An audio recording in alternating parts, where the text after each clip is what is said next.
Buenos días a todos y bienvenidos a una nueva edición de Fatel Talks. Según la Organización Mundial de la Salud, más de 300 millones de personas en todo el mundo lo padecen y se calcula que el año 2030 será la principal causa de enfermedad. Hablamos de los problemas de salud mental, algo sobre lo cual es necesario visibilizar y sensibilizar a la sociedad y también en el entorno laboral. Es hora de empezar a hablar de ello con naturalidad, quitando tabúes y ciertas estigmatizaciones que aún existen a día de hoy. La mayoría de nosotros solamente conocemos a alguien de nuestro entorno cercano que haya pasado o esté pasando por una depresión. No llegamos a entender cómo esa persona que conocíamos alegre, sonriente, extrovertida, haya podido llegar a ese estado y nos sentimos en cierta forma perdidos a la hora de cómo podemos ayudarle, ¿no?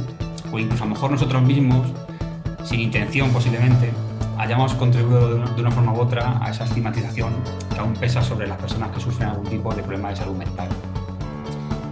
Creemos que nos sentimos a salvo de sufrir una enfermedad mental y quizás no seamos del todo conscientes de que, como dice la campaña del Ministerio de Sanidad, los problemas de salud mental nos pueden pasar a cualquiera.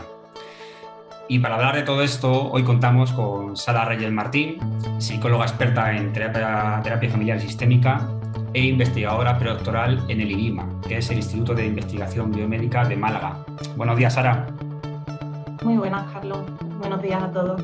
La OMS define la salud como un bienestar no solamente físico, no solamente social, sino también mental, ¿no? ¿Qué se entiende por salud mental y cuáles son las enfermedades más comunes asociadas a ella?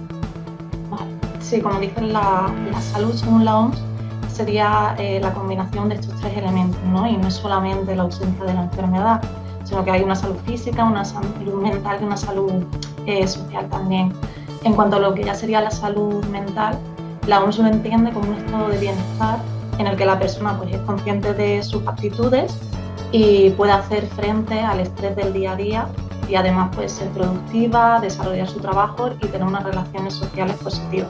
Digamos que sería algo así como los cimientos o la base que nos hace desarrollarnos de buena manera en nuestro día a día, tomar buenas decisiones, implicarnos en los proyectos, las actividades que nos gustan, estar protegidos frente al estrés, ¿no? Sí que es verdad que tenemos que entender que las personas que tienen una buena salud mental también experimentan un amplio rango de emociones.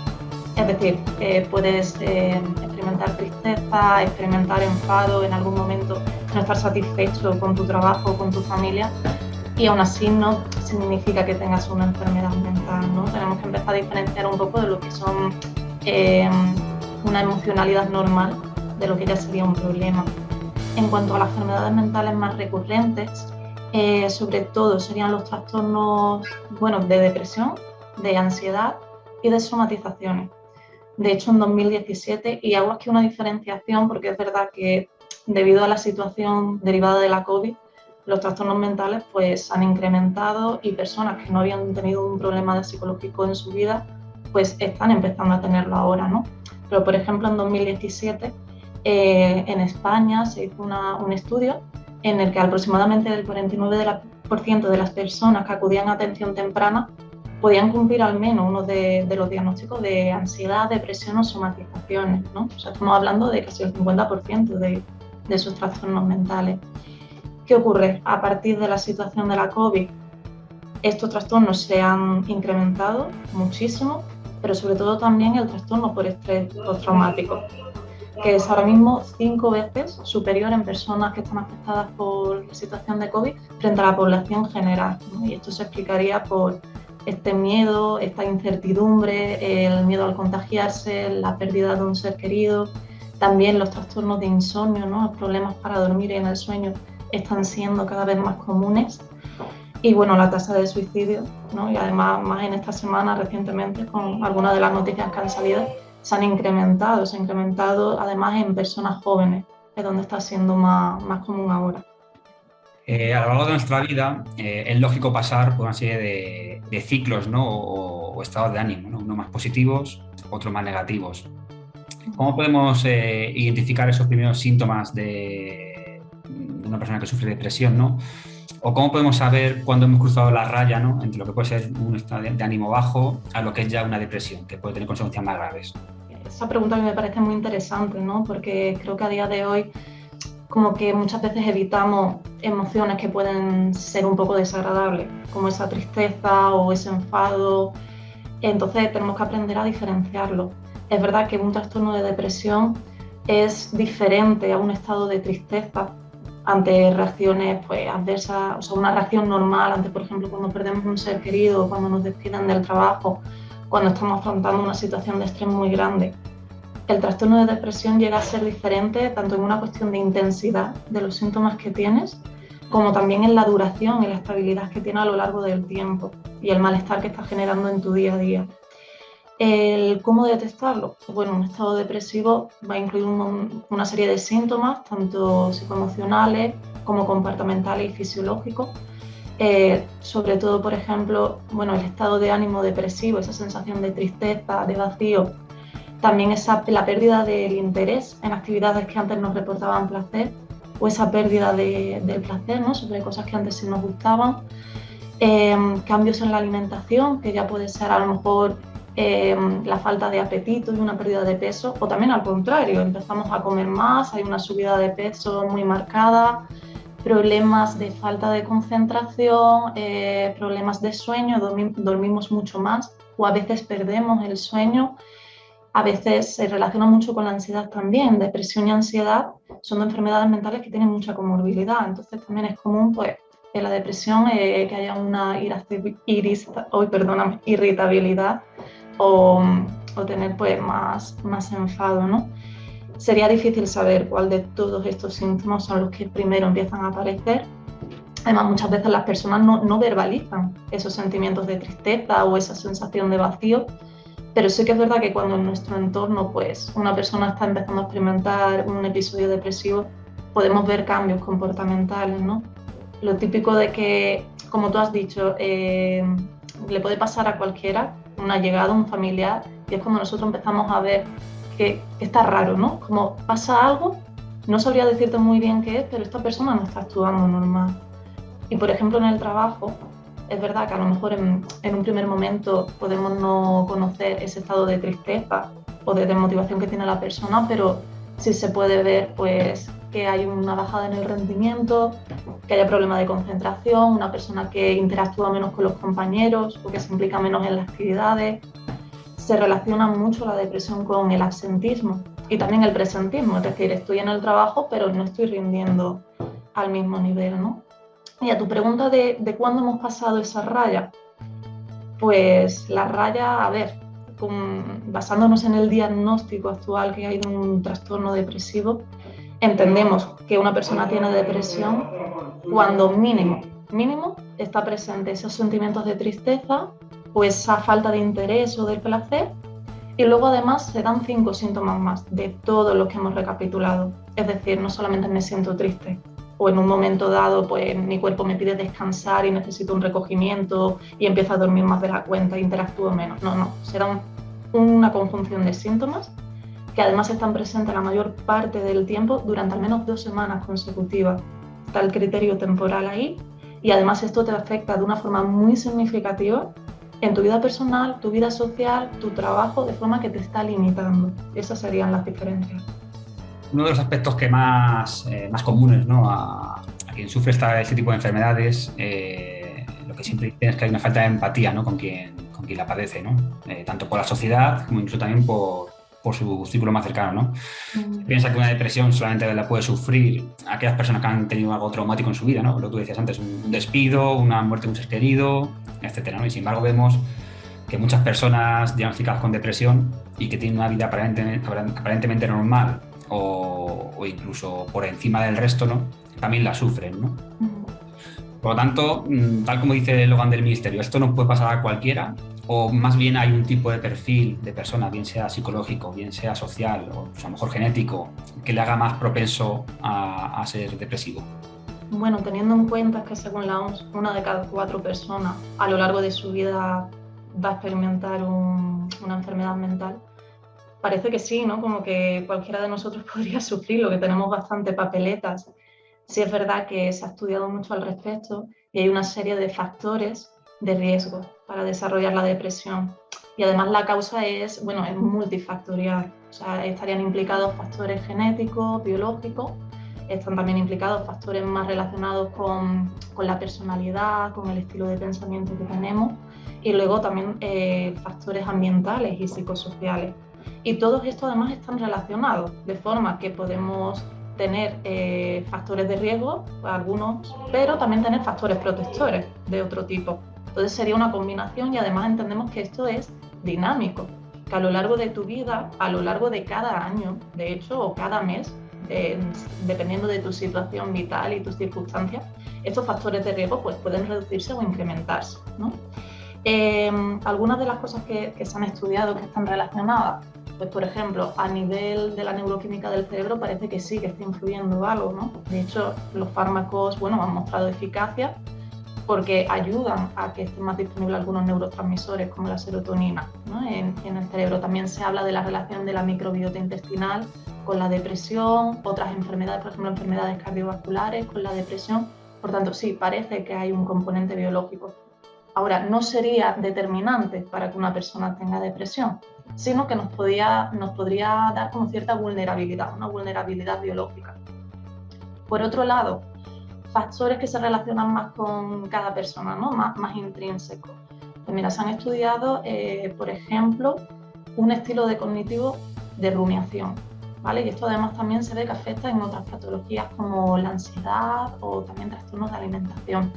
Este estilo rumiativo es cuando la persona tiende a tener muchos pensamientos negativos automáticos que además están muy relacionados con su identidad, con su pasado, con sus fracasos, muy a nivel de identidad, ¿no? Entonces, ese estilo de pensamiento se relaciona con que pueda ser más probable que desarrolles una depresión. Otros rasgos, pues, por ejemplo, un perfeccionismo a un nivel ya patológico, tener mucha rigidez cognitiva, o sea, ser poco flexible, preocuparse mucho en exceso, además tener la creencia de que preocuparse ayuda, ¿no? Mucha gente cree que cuanto más se preocupa, pues así va a encontrar la solución antes o que eso le puede hacer más eficaz en el futuro. Sin embargo, no, los estudios dicen lo contrario, que eso es desadaptativo. El cómo autorregulamos nuestras propias emociones también se desarrollan con las patologías psicológicas.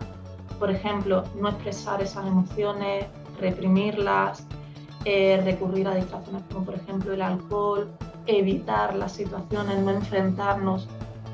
Todo eso nos puede llevar a que sea más probable, ¿no? Como digo, son pequeños factores, o grandes factores que todos van sumando. Por otro lado, en cuanto a los factores ambientales, súper importante. Bueno, y el primero, el sexo. El sexo es un factor de riesgo determinante. Ser mujer ya te hace tener más papeletas en desarrollar la depresión. Estar desempleado, tener insatisfacción en tu trabajo, pero también en tu trabajo no remunerado, es decir, la labor que hacemos en la casa, las tareas del hogar, tener un familiar, una persona cercana con un problema grave, una enfermedad física o mental grave, haber sufrido abuso en la infancia, haber sufrido ya previamente un episodio de depresión. Todos estos son factores, imaginaros la parte biológica, la parte más de cualidades intrínsecas de la persona y las circunstancias del ambiente. Todo esto suma y nos hace tener, pues en un momento dado, más o menos papeletas para desarrollarla. Bueno, comparado con las generaciones precedentes, nuestros padres, nuestros abuelos, se puede decir que en general vivimos mejor que ellos, ¿no? Por lo menos tenemos nuestras necesidades básicas más que aseguradas, ¿no? En general. Y disponemos de comodidades que antes ellos no tenían, ¿no? Sin embargo, esto que parece que debería ir en favor de una mejor salud mental, pues vemos todo lo contrario, ¿no? Que esto es al revés, es decir, cada vez hay más enfermedades mentales y cada vez hay más casos de depresión. ¿Por qué ocurre esto? ¿Y hasta qué punto en el mundo en el que actualmente vivimos, el de la hiperconectividad, el de la inmediatez, el de las redes sociales, el de la imagen, de la poca tolerancia a la frustración, ¿no? puede tener influencia en que esto sea así? Una muy buena pregunta y no sé si os voy a dar una respuesta satisfactoria, la verdad, porque es una pregunta recurrente y creo que nos ha llegado al punto de decir, vale, pues se debe a esto o esta es la causa, ¿no? Estarían influyendo de nuevo muchos factores. Mira, por ejemplo, en 2012 ya se publicó un estudio y los autores se preguntaban el porqué de este aumento, ¿no? ¿Qué ocurre? Ellos hablaban que a lo largo del siglo XX y el siglo XXI, cuando empieza la psicología, se empiezan a estudiar las enfermedades mentales, al principio el foco estaba muy puesto en la psicosis, en lo que a día de hoy es como la enfermedad mental grave de desconexión de la persona con la realidad, ¿no? Lo que comúnmente, pues, bueno, pensamos en una esquizofrenia. Eso era lo primero que se prestaba atención. Luego fueron pasando los años, se estudia cada vez más las enfermedades y empiezan a surgir, pues, trastornos relacionados con el estado de ánimo, trastornos de ansiedad, trastornos de alimentación. Entonces, estos autores proponen que a lo largo del tiempo se han creado también más categorías diagnósticas, a la par de que también hay una concienciación o una visibilidad de la salud mental. Por tanto, hay más estrategias preventivas, la salud pública está más implicada y por tanto se detectan más casos. Es decir, no se sabe si es que a lo mejor antes había menos prevalencia o a lo mejor antes sí había prevalencia pero se estaba detectando menos, porque no teníamos recursos para identificar a las personas que tenían estos problemas, o incluso las personas pedían menos ayuda o iban menos a los centros de salud, ¿no? Ya te digo, todo esto son hipótesis. También estos mismos autores proponen que quizás a día de hoy se está sobrediagnosticando problemas de índole psicológica en los que realmente la sintomatología pues no es tan grave, es leve y podrían resolverse con una ayuda mínima o sin el uso de fármacos, ¿no? Hay muchos estudios al respecto, por ejemplo, con el trastorno del déficit de atención y hiperactividad, ¿no? Muchos autores que están a favor de que sí, de que además tiene unos componentes biológicos, unas causas biológicas muy marcadas, y otros autores que no, que abogan más por pensar que se están sobrediagnosticando comportamientos de niños que son normales, ¿no? Que tienen esa activación, esas ganas de juego, esas rabietas, y que sin embargo se está entendiendo que tienen un déficit de atención. Entonces, eso por un lado, podríamos pensar que quizás están incrementando las enfermedades mentales por esas razones. Como tú bien has dicho, bueno, la sociedad actual, el mundo en el que vivimos, ¿hasta qué punto también nos puede estar influyendo, ¿no? En muy poquitos años hemos asistido a unos cambios en la estructura social, en la tecnología, en la educación brutales. Estamos muy globalizados, muy hiperconectados.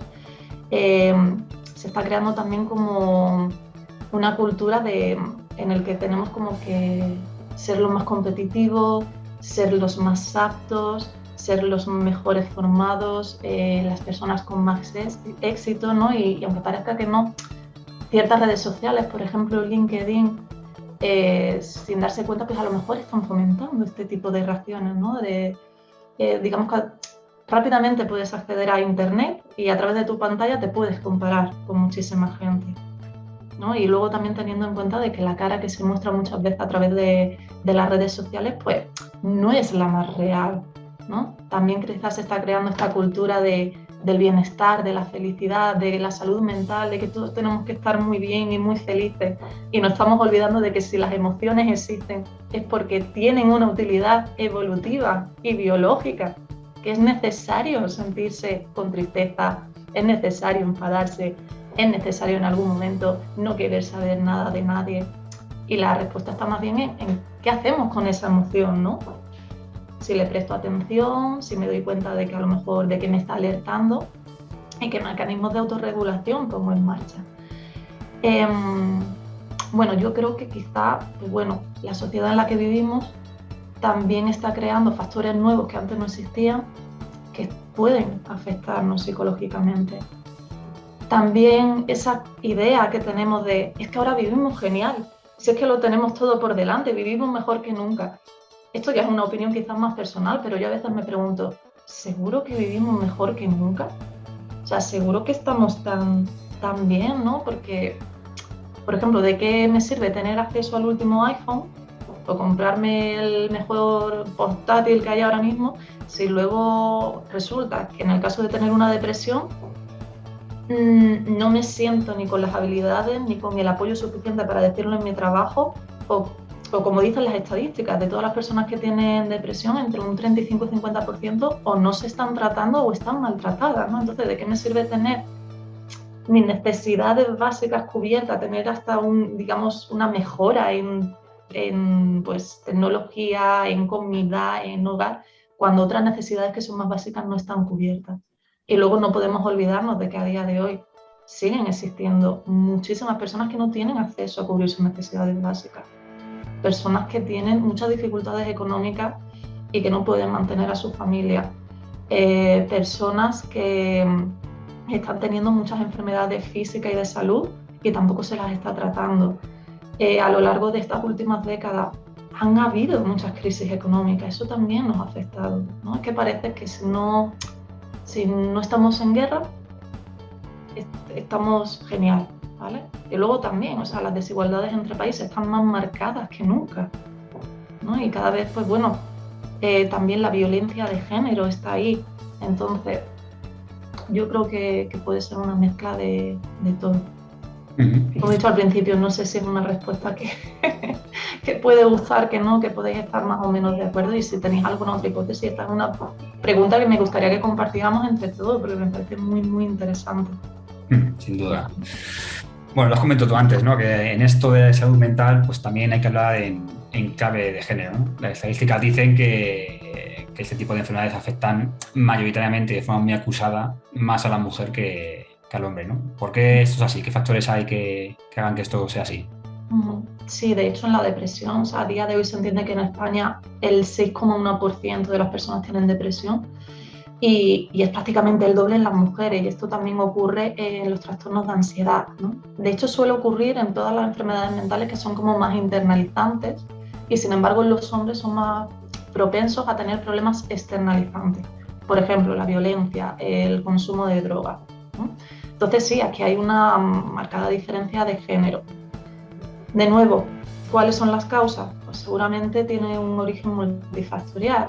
En cuanto a la depresión en las mujeres, algunos autores pues bueno, valoran la idea de que la depresión puede estar muy relacionada con los cambios hormonales que las mujeres tenemos a lo largo de nuestra vida, y de ahí que los síntomas de depresión pues, se puedan relacionar con el ciclo menstrual, con las depresiones durante el embarazo y posparto o en la menopausia, ¿no?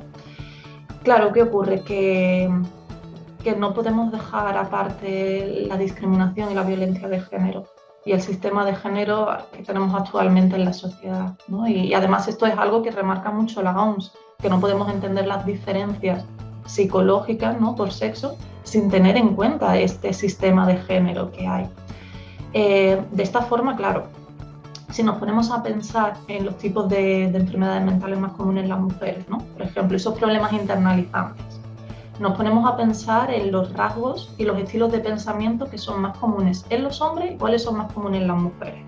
Resulta que las mujeres pues, tendemos a tener como más autoculpa, a ser más críticas con nosotras mismas, tener una autoestima también más baja, compararnos más con el resto de personas. Y sin embargo los hombres, pues bueno, no sería tan así, ¿no? Entonces podríamos pensar, vale, pues la causa de que las mujeres tengan más depresión es que su estilo de pensamiento es diferente, ¿vale? Puede ser, se relacionan, ¿no?, una cosa y otra, pero tenemos que irnos más al origen. ¿Por qué las mujeres tienen ese estilo de pensamiento y los hombres no? Y además teniendo en cuenta que los estilos de pensamiento, los esquemas mentales de las personas vienen muy determinados por las experiencias que tienen en su infancia y la educación que reciben en su infancia. Y ya desde muy pequeñitos, ya los niños tienen problemas que son más externalizantes, la rabieta, el enfado, ¿no?, esa ira, y las niñas problemas más internalizantes. ¿Por qué? Porque la educación que reciben también está marcada por esa diferencia de género, ¿no? Ya desde muy pequeñito, si un niño sale de llorar, no sé si vosotros lo habréis escuchado, de gente cercana incluso diciéndolo, no llores, que los hombres no lloran, los niños no lloran, ¿no? Sin embargo, una niña cuando llora por algo, pues se le puede ver incluso como algo positivo de, ay, qué sensible, cómo se preocupa por los demás, ¿no? Entonces, es que viene todo, vamos, ¿no? Tenemos que tener en cuenta eso. Luego también las mujeres, por el simple hecho de ser mujeres, están más expuestas a ciertos factores de riesgo que se relacionan con la depresión. Hemos visto que, por ejemplo, aumenta la probabilidad de tener una depresión tener un familiar con una enfermedad grave. Es sobre las mujeres, sobre quien recae más frecuentemente estas tareas de cuidado en el hogar, por tanto estarían más expuestas. Por ejemplo, también el abuso sexual. Es verdad que el abuso sexual en la infancia, por desgracia, tiene una cifra de prevalencia muy alta, tanto en niños como en niñas, pero en niñas es casi el doble. Y las mujeres sí tienen más probabilidad de sufrir abuso sexual o acoso a lo largo de su vida, ¿no? Por tanto, ahí estarían más expuestas, tener menos oportunidades en el mundo laboral, tener mayor carga de estrés por compaginar las tareas del trabajo no remunerado y también el remunerado. O sea, tenemos que tener en cuenta esa desigualdad que existe a día de hoy en el género y tener en cuenta que también afecta en las enfermedades mentales. Según diferentes encuestas, 6 de cada 10 trabajadores españoles se sienten o dicen sentirse estresados por una elevada carga de trabajo, ¿no? Este estrés al final puede desembocar en una enfermedad mental y por qué algunos trabajadores toleran mejor ese estrés y otros no, y son los que van a desembocar en esa enfermedad mental. Me parece hacer un pequeño inciso para diferenciar realmente lo que es el estrés como una situación que nos propicia esa activación en el organismo, que nos hace estar alerta, activo e incluso resolver mejor la demanda que tenemos, frente a un estrés mantenido en el tiempo, que ya estaríamos hablando de problemas de ansiedad. Y no sé si en tu pregunta quizás van más cuando hablas de que estos trabajadores sienten ese estrés, pues va más encaminado a este tipo de estrés, ¿no? De un estrés crónico mantenido a lo largo del tiempo. Eso es. Vale, sí, ese tipo de estrés puede tener consecuencias psicológicas y físicas muy graves porque nuestro cuerpo, nuestro organismo no está preparado biológicamente para soportar esos niveles de estrés a lo largo del tiempo. O sea, ante una respuesta de estrés siempre se van a liberar pues, cortisol, adrenalina, que en un momento dado es como las emociones, ¿no? Nos ayudan a responder a la situación. Sin embargo, cuando eso ya se hace crónico, puede tener repercusiones muy grandes. Luego, además, tenemos que tener en cuenta que ante un mismo elemento estresor, las personas pueden reaccionar de forma diferente porque influye muchísimo la capacidad que ellos creen que tienen para hacer frente a la situación, las herramientas y los recursos que tienen, ¿no? Y esto, bueno, partiría del modelo de estrés propuesto de Lazarus y Folman, es un modelo muy conocido en psicología sobre la respuesta de estrés. ¿Qué ocurre? Que cuando ya entramos en el ámbito laboral, ya este modelo se nos queda corto. Ya no estarían influyendo solo el estrés y la creencia que yo tengo sobre cómo le puedo hacer frente, sino que empiezan a tener más peso los factores del entorno laboral, que pueden suponer factores de riesgo. Y aquí sería es muy útil para entender todo esto el modelo de Karasek y Johnson, que lo denominaron modelo de demanda, apoyo y social, ¿vale? Este nombre, bueno, viene determinado por los elementos que lo componen. Entonces, por ejemplo, tú dices, ante una carga de trabajo, ¿no? Los trabajadores se sienten estresados. Vale. Esa carga de trabajo haría referencia a las demandas que exige el trabajo. Demandas psicológicas que no está exigiendo, por ejemplo, el volumen de la tarea, la complejidad de la tarea, la presión del tiempo en los deadlines, el turno, ¿no? de trabajo que tengo, las horas que implica. Y eso es inherente a cualquier tarea, siempre va a haber una demanda psicológica. Luego, por otro lado, tendríamos el elemento control, que hace referencia al control y la libertad que el trabajador o la trabajadora tiene para desempeñar su tarea. Por ejemplo, la autonomía a la hora de decidir, de tomar decisiones, ¿no? sobre cómo realizar la tarea, variedad de tareas, la oportunidad también de desarrollarse a nivel laboral y poner en marcha cualidades y habilidades propias. También está muy relacionado con la creatividad, ¿no? Con, digamos, potenciar, hacer que la persona pueda tener una autorrealización y mayor control a nivel laboral. Y ese elemento sería lo más determinante, o sea, influiría más y tendría más peso en la salud de las personas este elemento que las demandas psicológicas que exigen las tareas. Y luego, por otro lado, tenemos el elemento social, o sea, haciendo referencia a todo lo que es el clima del entorno laboral, ¿no? La relación entre compañeros, la comunicación con los superiores, la cohesión que hay de grupo, la idea de, bueno, somos un equipo de trabajo, todos tenemos el objetivo y resistimos juntos, ¿no? Frente a quizás una cultura o una visión más competitiva, ¿no? De llegar a ver al compañero como una amenaza, porque quizás si hace bien su trabajo me puede perjudicar a mí, ¿no? A mi puesto. Entonces, a la respuesta de por qué algunos trabajadores pueden llegar a tener una depresión o una ansiedad en su trabajo y otros no, pues influirían elementos personales, ¿no? Como ya hemos visto, todos esos elementos psicológicos que toman parte en todos los procesos y enfermedades mentales, pero también esa organización que hay en el trabajo, ese control que se le está aportando o las estrategias que está adoptando la empresa para facilitar que el trabajador pues, bueno, pueda desarrollar bien su trabajo, pueda además sentirse que se le está reconociendo su trabajo y pueda tener también un desarrollo personal. El análisis que ha llevado a cabo la OMS apunta que un ambiente de trabajo pues, considerado como malo, ¿no? o nocivo puede afectar directamente a la salud mental de los trabajadores, ¿no? Y puede llegar a generar problemas por el tipo el estrés que hemos hablado, ansiedad, depresión y, llegado en un caso muy extremo, pues incluso dependencia a algún psicofármaco, ¿no? ¿Hay algún factor dentro del ámbito laboral que sea más nocivo para nuestra salud mental? Es decir, ¿se puede relacionar algún factor de riesgo laboral con alguna tipología de enfermedad mental? Esa pregunta es quizá complicada de responder. O sea, así hay un factor que sea el peor, ¿no? Para el trabajador. Es difícil porque también influye mucho la variabilidad personal, las circunstancias personales de la vida de cada uno. Pero sí que es verdad que si, por ejemplo, atendemos al modelo de Karasek y Johnson, ¿no? Lo que estamos hablando del apoyo, las demandas psicológicas y el control que tengo, sí que se estudió y se encontró que teniendo en cuenta todas estas variables, la peor situación en la que se podría encontrar un trabajador es lo que ellos denominan situación de alta tensión. ¿Y esto qué es? Pues es una situación en la que las demandas psicológicas son muy, muy exigentes, ya sea por esa presión de tiempo, por la complejidad de las tareas, por no estar bien delimitado la función que tiene el trabajador dentro de su empresa y además tener muy poquito control o muy poquita autonomía.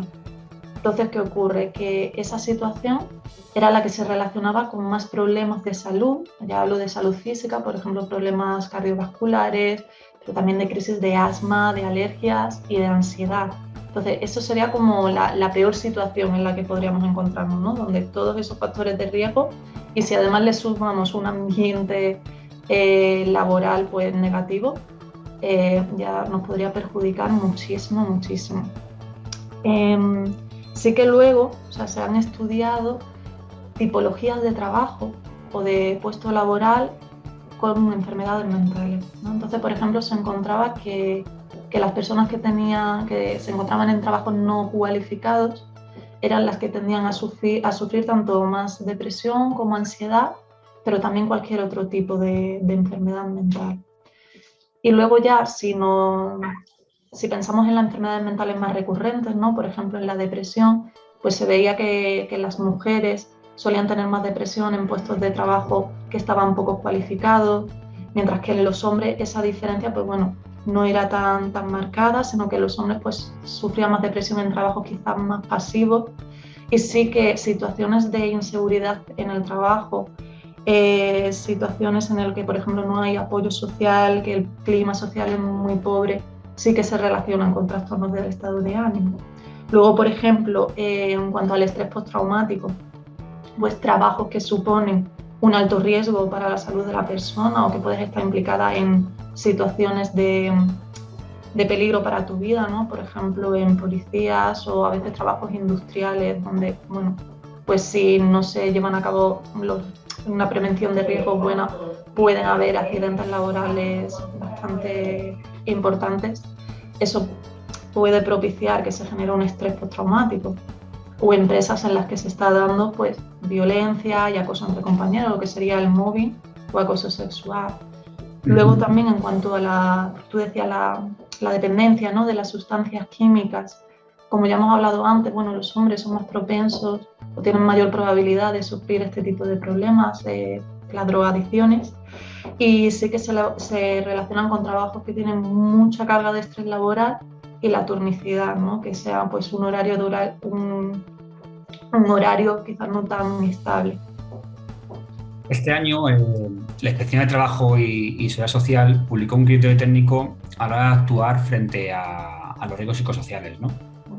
Hablamos un poco del moving y del burnout, es decir, son cosas que darían para hacer un Friday Talk prácticamente en exclusiva para ello, pero de forma rápida, háblanos un poco. ¿Qué es cada cosa? ¿Qué es el Sí. burnout? ¿Qué es el moving? ¿Cómo se pueden detectar? ¿Qué patologías pueden llevar a provocarlo? ¿En quién lo sufre? Y sobre todo, ¿qué podemos hacer por prevenir este tipo de riesgo psicosocial?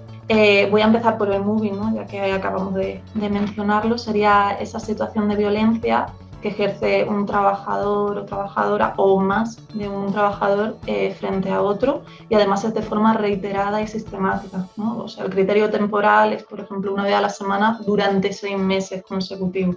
No sería algo aislado en el tiempo. Y además este acoso no entiende de jerarquía dentro del trabajo, o sea, puede darse entre trabajadores que están en la misma jerarquía, pero también entre trabajadores aún superior, por ejemplo, en situaciones en las que una persona de repente es ascendida y el resto de compañeros no acepta esa situación, y también desde superiores a trabajadores con un menor rango, ¿no? Lo que sería el moving descendente. ¿Qué ocurre? Que algunas situaciones de moving, bueno, pues incluyen situaciones o hechos quizás más implícitos que se pueden enmascarar un poquito más. Por ejemplo, darle a un trabajador una actividad para la que está cualificado en exceso. O sea, una actividad muy monótona, muy repetitiva, o incluso una actividad en la que, bueno, ausencia de actividades, no darle un trabajo de forma que después se le pueda reprochar, ¿no? La falta de trabajo que está teniendo e incluso llegar a despedirlo por no estar desarrollando su trabajo. Sería un continuo hasta ya violencia de tipo de agresión y acoso sexual, ¿vale? Y entre medio pues tendríamos amenazas, rumores, el desprestigio al trabajo que están haciendo, un aislamiento evitando que tenga contacto con otros trabajadores, limitarle las posibilidades que tiene de comunicarse con superiores, ¿no? Incluiría todo esto. Y sí que decir que en el moving no hay una diferencia entre hombres y mujeres, ni por sexo ni por jerarquía de rango. Por otro lado, el síndrome de burnout o de agotamiento emocional es un síndrome que se da cuando ya la persona está sufriendo un estrés crónico muy elevado en el tiempo y se caracteriza por ese desgaste tan excesivo emocionalmente hablando, y donde hay también una falta de motivación muy grande. Para que os hagáis una idea, este síndrome aparece con mayor frecuencia en trabajo donde se trabaja cara a cara con los clientes y donde hay un componente emocional alto. Por ejemplo, personal sanitario, profesores, funcionarios. ¿Qué ocurre? Que cuando se llega ya a este agotamiento emocional, esta fatiga, bueno, se puede experimentar a todos los niveles, falta de concentración, problemas de salud física, sentir que no se tienen recursos emocionales para hacer frente. Y luego, por otro lado, un componente también muy clave de este síndrome es lo que se llama la despersonalización, entendida como que hay una deshumanización y se empieza a tener como una insensibilidad hacia esos clientes o una falta de empatía, y a veces se llega a actuar como con cinismo, ¿no? Esto es curioso porque este síndrome aparece cuando se hacen estudios. Las personas que sufren este síndrome resulta que son también personas que tienen mucha empatía, que son personas implicadas muy emocionalmente, ¿no? Entonces es difícil entender por qué una persona que en realidad tiene esas cualidades de repente llega a esa deshumanización, ¿no? Sería como un mecanismo ahí de defensa debido a ese agotamiento tan fuerte. Y luego, por otro lado, como he dicho, pues estaría esa baja realización personal que conlleva esa desmotivación en el trabajo y esa frustración. Tanto en un caso como en el otro, moving y síndrome de burnout, ¿qué hacer frente a ello? Pues visibilizar, concienciar, informar, o sea, hacerlo visible entre los trabajadores y todo el personal de las empresas, realizar actividades preventivas, porque estos síndromes se relacionan con los factores de riesgo del trabajo que ya hemos visto antes, o sea, todas las demandas psicológicas de las tareas, esa pérdida de control y de autonomía en el trabajo, un mal clima de trabajo, todo eso influye en que estos síntomas se lleguen a desarrollar. Por tanto, una estrategia de prevención es súper útil en estos casos, y además que los trabajadores conozcan del tema y sepan que cuentan con una red de apoyo por si en algún momento empiezan a experimentar estos síntomas. Pedir ayuda, ¿no? Era muy curioso porque en un estudio, una encuesta que se hizo, le preguntaban a las personas si habían tenido depresión en algún momento de su vida laboral y se les preguntaba si cuántas lo habían comunicado en su puesto de trabajo. Y bueno, había diferencia entre países, pero en España estamos hablando de que menos del 50% de las personas lo comunican. Y una de las causas principales es porque tienen miedo de que sufrir un problema psicológico pueda tener después repercusiones en su puesto de trabajo, miedo a que cuando vuelvan de la baja médica se les despida, miedo a que lo puedan sustituir. Entonces, claro, lo principal aquí es visibilizarlo. Vale, Sara, pues para terminar, antes de pasar a las preguntas del chat, que ya hay alguna, comparte con nosotros ese proyecto tan interesante en el que estáis trabajando, vuestro grupo de investigación, ¿no? Que se llama, si lo digo bien, EPD Work. Sí, efectivamente. Entonces, mira, nuestro grupo, bueno, lleva décadas investigando sobre la prevención de los trastornos mentales, sobre todo de la depresión y de la ansiedad, ¿vale? Nosotros, por ejemplo, desarrollamos primero un algoritmo de riesgo que te permite predecir la probabilidad que tiene una persona de desarrollar un problema de depresión. Y también hemos desarrollado ahora una aplicación móvil, que es EPD Work, que está enfocada a prevenir la depresión en el ámbito laboral, ¿vale? Entonces, bueno, nosotros ahora mismo estamos en activo con este proyecto, estamos implicados a nivel nacional, somos 6 comunidades autónomas, todas pertenecientes, bueno, a la red de salud mental y de promoción de la salud mental, SEMSERAP. Y estamos ahora mismo buscando candidatos, personas, empresas que quieran colaborar con nosotros, que puedan beneficiarse de esta aplicación, ya que bueno, se ha comprobado de que las estrategias preventivas en la salud mental, justo en el entorno de trabajo y también las estrategias que son online, realmente son eficaces en prevenir la depresión, con lo que conlleva toda esa reducción de costes asociados a la enfermedad mental, ¿no? Entonces estamos hablando de que, por ejemplo, en nuestros estudios encontramos que se podían prevenir hasta un 37% los síntomas depresivos gracias a estas intervenciones. Esto puede parecer un número pequeño, pero estamos hablando de que en España, si se implementaran de forma sistemática estas estrategias de prevención, se podrían evitar al año 400.000 depresiones de nueva aparición. Es una barbaridad.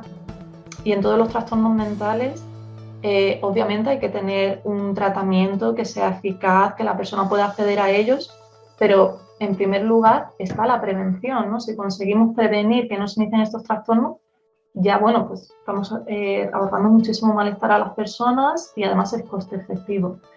Entonces nosotros con nuestro proyecto, bueno, estamos colaborando ahora con empresas y con instituciones, y las que quieran participar con nosotros pues tienen la oportunidad de descargarse esta aplicación móvil en todos los trabajadores, es completamente gratuito, no tiene ningún coste asociado, y van a poder contar con herramientas de mejora de bienestar emocional y de mejora de todos esos factores que se han visto que se relacionan con una depresión, ¿no? Por ejemplo, incluimos recomendaciones pues, para hábitos de sueño, la salud física, el manejo de pensamientos, de preocupaciones, las habilidades de comunicación.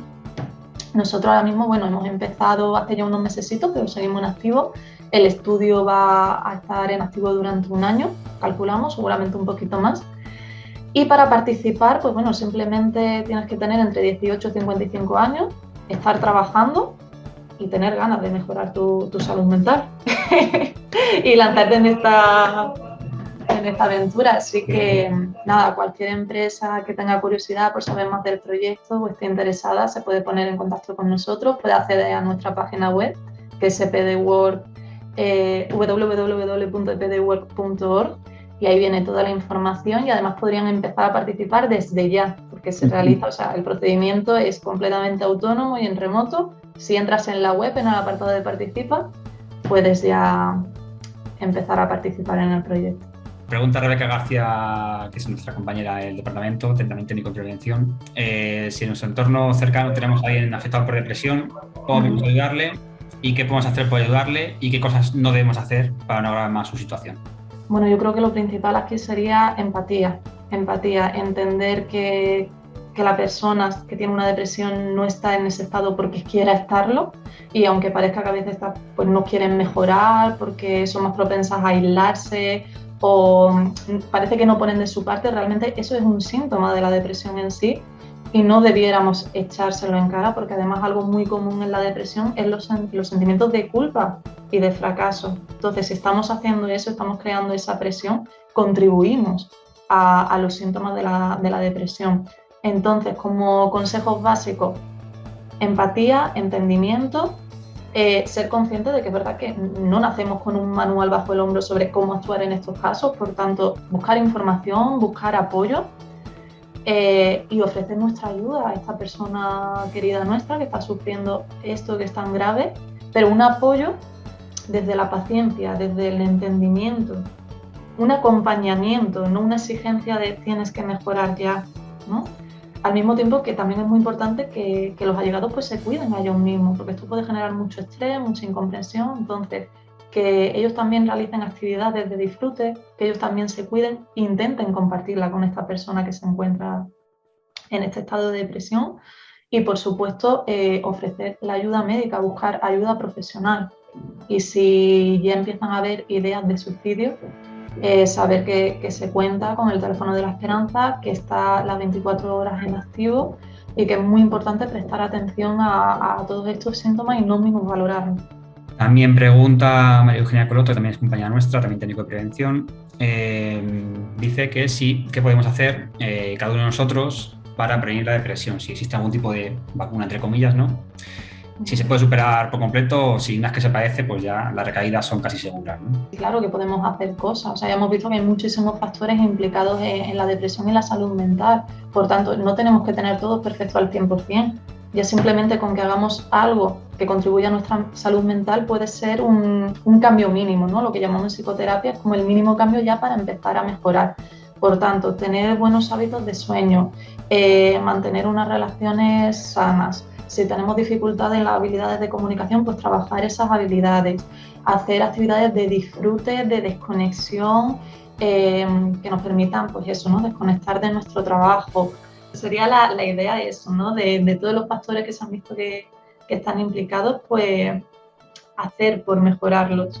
Salir a la naturaleza, pasear, contacto social, si nos encontramos mal, buscar apoyo, gente de confianza, no bloquear esas emociones, llegar a buscar ayuda profesional si lo necesitáramos.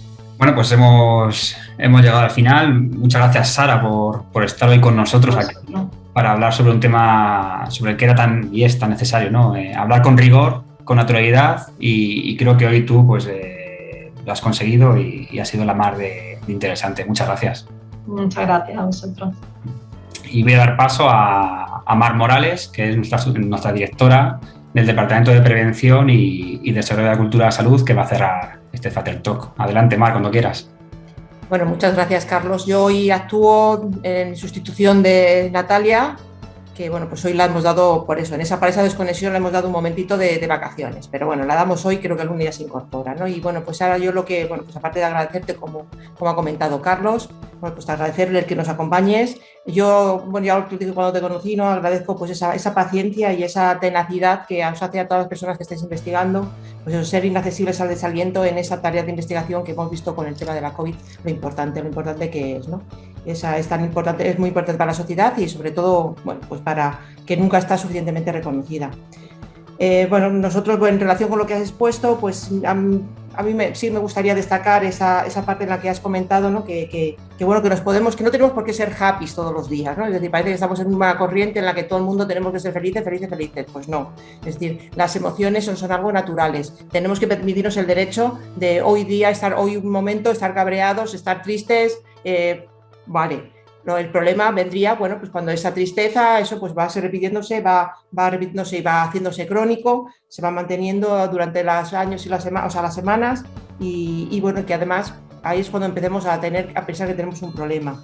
Como además, bueno, pues también la gente que no está a nuestro alrededor puede detectarlo porque se ve cómo son los cambios en nuestro comportamiento, bueno, pues ven cómo además actuaciones en las que anteriormente antes nos interesaban, cómo pueden cómo nos han empezado a dejar de interesarnos, ¿no?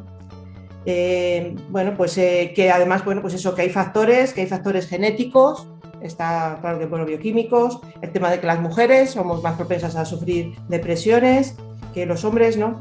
Que también, bueno, pues se junta además con problemas ambientales, factores personales como el tema de la rumiación. Eso yo tengo que tomármelo en nota porque yo soy una persona que estoy todo el día rumiando. Bueno, perfeccionismo no, tampoco soy tanto, eso ahí esa parte me libro tanto, y bueno, y ser poco flexible, ¿no? Y bueno, pues que eso, la importancia de la cultura de la competición, porque ahora mismo hay muchas más personas bueno, me parece ser que sufren más problemas mentales, que es cierto que estamos en una cultura de competición exagerada, ¿no? Es totalmente exagerada, y como este mundo ficticio también que está creando en las redes sociales, pues puede también estar incrementando este estrés que está cubierto, ¿no? Como eso, bueno, las mujeres somos más propensas a sufrir depresión, mientras que los hombres son más propensos quizás a exteriorizar este problema mental con el tema de conductas violentas. Y bueno, y con el tema del trabajo, mientras que siempre podemos pensar que la carga de trabajo es un factor desencadenante del estrés, pues bueno, pues si este debe ir además acompañado de una pérdida de control y de libertad para podernos organizar ese propio trabajo, y además es alimentado por unas malas relaciones laborales y personales, pues entonces ya esto se nos puede ir de las manos, ¿no? La importancia de que tenemos todos, de que hay que visibilizar, que hay que concienciar a todas las empresas, pues a todos los compañeros, en la importancia de prevenir y buscar que las empresas prueban una importante red de apoyo.